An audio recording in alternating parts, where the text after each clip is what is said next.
মজার একটি ব্যাপার দেখুন, গরু কিন্তু দুধ দেয় না, আমরা জোর করে নিয়ে নেই। গাধাও বোঝা বহন করে না, আমরা জোর করে তার পিঠে চাপিয়ে দিই। বনের বাঘও তো দুধ দেয়, আমরা কেউই তা সংগ্রহ করতে যাই না, কিংবা সিংহের পিঠে আমাদের বোঝা উঠিয়ে দেই না। বাঘ আর সিংহ মানুষের কোনো কাজেই আসে না, বরং সুযোগ পেলেই তারা আপনাকে গিলে খেতে পারে। অপরদিকে গাধা এবং গরু আমাদের অনেক কাজে আসে, দৈনন্দিন জীবনে তাদের ছাড়া আমাদের চলেই না। তবুও গরু এবং গাধাকে আমরা বোকা এবং অবহেলার পাত্র হিসেবে বিবেচনা করি। অপরদিকে বাঘ আর সিংহ, তারা হলো বনের রাজা।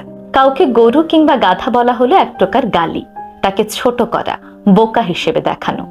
অপরদিকে তাকে বাঘ কিংবা সিংহ বললে সে ভীষণ খুশি হয়ে যায়, সে নিজেকে অনেক বেশি শক্তিশালী মনে করে।